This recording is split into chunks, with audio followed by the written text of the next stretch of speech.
Loudun is a small town in France about midway between the ancient and romantic cities of Tours and Poitiers. Today, it is an exceedingly unpretentious and an exceedingly sleepy place, but in the 17th century it was in vastly better estate. Then its markets, its shops, its inns, lacked not business. Its churches were thronged with worshippers. Through its narrow streets proud noble and prouder ecclesiastic, thrifty merchant and active artisan, passed and repassed in an unceasing stream. It was rich in points of interest, preeminent among which were its castle and its convent. In the castle the stout-hearted Loudunians found a refuge and a stronghold against the ambitions of the feudal lords and the tyranny of the crown. To its convent, pleasantly situated in a grove of time-honored trees, they sent their children to be educated. It was from the convent that the devils were let loose to plague the good people of Loudun. It came into being in 1616, and was of the Ursuline order, which had been introduced into France not many years earlier. From the first it proved a magnet for the daughters of the nobility, and soon boasted a goodly complement of nuns. At their head, as Mother Superior, was a Jeanne de Bellefille, of noble birth and many attractive qualities, but with characteristics which wrought much woe to others as well as to the poor lady herself. She laboured tirelessly in the interests of the convent, and in this respect was ably seconded by its father confessor, worthy Father Moussaut, a man of rare good sense and possessing a firm hold on the consciences and affections of the nuns. Conceive their grief, therefore, when he suddenly sickened and died. Now ensued an anxious time pending the appointment of his successor. Two names were foremost for consideration, that of Jean Mignon, and that of Urban Grandier, curé of St. Peter's of Loudun. Mignon was a zealous and learned ecclesiastic, but belied his name by being cold, suspicious, and, some would have it, unscrupulous. Grandier, on the contrary, was frank and ardent and generous, and was idolized by the people of Loudun. But he had serious failings. He was most unclerically gallant, was tactless, was over-ready to take offence, and, his wrath once fully roused, was unrelenting. Accordingly, little surprise was felt when the choice ultimately fell, not on him but on Mignon. With Mignon the devils entered the Ursuline convent. Hardly had he been installed when rumours began to go about of strange doings within its quiet walls, and that there was something in these rumours became evident on the night of October 12, 1632, when two magistrates of Loudun, the baillie and the civil lieutenant, were hurriedly summoned to the convent to listen to an astonishing story. For upwards of a fortnight, it appeared, several of the nuns, including the Mother Superior, had been tormented by specters and frightful visions. Latterly they had given every evidence of being possessed by evil spirits. With the assistance of another priest, Mignon had succeeded in exorcising the demons out of all the afflicted save the Mother Superior and a Sister Clare. In their case every formula known to the ritual had failed. The only conclusion was that they were not merely possessed but bewitched, and much as he disliked to bring notoriety on the convent, the father confessor had decided it was high time to learn who was responsible for the dire visitation. He had called the magistrates, he explained, in order that legal steps might be taken to apprehend the wizard, it being well established that devils when duly exorcised must speak the truth, and that consequently there could be no doubt as to the identity of the offender, should the evil spirits be induced to name the source of their authority. Without giving the officials time to recover from their amazement, Mignon led them to an upper room, where they found the Mother Superior and Sister Clare, one-faced and fragile-looking creatures on whose countenances were expressions of fear that would have inspired pity in the most stony-hearted. About them hovered monks and nuns.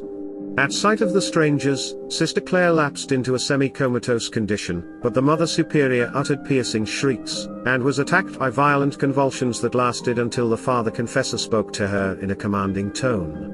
Then followed a startling dialogue, carried on in Latin between Mignon and the soi-disant demon possessing her. "Who has sent them?" After a moment's hesitation, the nun uttered single word. "Urban. Tell us his surname." "Grandier." In an instant the room was in an uproar. But the magistrates did not lose their heads. To the baillie in especial the affair had a suspicious look. He had heard the devil speak worse Latin than a boy of the 4th class, he had noted the Mother Superior's hesitancy in pronouncing Grandier's name, and he was well aware that deadly enmity had long existed between Grandier and Mignon. So he placed little faith in the latter's protestation that the naming of his rival had taken him completely by surprise. Consulting with his colleague, he coldly informed Mignon that before any arrest could be made there must be further investigation, and, promising to return next day, bade them good night. Next day found the convent besieged by townspeople, indignant at the accusation against the popular priest, and determined to laugh the devils out of existence. Grandier himself, burning with rage, hastened to the bailey and demanded that the nuns be separately interrogated, and by other inquisitors than Mignon and Barret. In these demands the bailey properly acquiesced, but, on attempting in person to enforce his orders to that effect, he was denied admittance to the convent. Excitement ran high, so high that, fearful for his personal safety, Mignon consented to accept as exorcists 2 priests appointed, not by the bailey, but by the Bishop of Poitiers, who, it might incidentally be mentioned, had his own reasons for disliking Grandier. Exorcising now went on daily, to the disgust of the serious-minded, the mystification of the incredulous, the delight of sensation-mongers, and the baffled fury of Grandier. So far the play, if melodramatic, had not approached the tragic. Still, there were circumstances which tended to inspire conviction in the mind of many. The convulsions of the possessed were undoubtedly genuine, and undoubtedly they manifested phenomena seemingly inexplicable on any naturalistic basis. Some when comatose became supple like a thin piece of lead, so that their body could be bent in every direction, forward, backward, or sideways, till their head touched the ground, and that others showed no sign of pain when struck, pinched, or pricked. Then, too, they whirled and danced and grimaced and howled in a manner impossible to any one in a perfectly normal state. For a few brief weeks Grandier enjoyed a respite, thanks to the intervention of his friend, the Archbishop of Bordeaux, who threatened to send a physician and priests of his own choice to examine the possessed, a threat of itself sufficient, apparently, to put the devils to flight. But they returned with undiminished vigor upon the arrival in Loudun of a powerful state official who, unfortunately for Grandier, was a relative of Mother Superior Belfield's. This official, whose name was Loudun, had come to Loudun on a singular mission. Richelieu, the celebrated cardinal statesman, in the pursuit of his policy of strengthening the crown and weakening the nobility, had resolved to level to the ground the fortresses and castles of interior France, and among those marked for destruction was the castle of Loudun. Thither, therefore, he dispatched Loudun to see that his orders were faithfully executed. Naturally, the cardinal's commissioner became interested in the trouble that had befallen his kinswoman, and the more interested when Mignon hinted to him that there was reason to believe that the suspected wizard was also the author of a recent satire which had set the entire court laughing at Richelieu's expense. Back to Paris the commissioner galloped to carry the story to Richelieu. The cardinal's anger knew no bounds.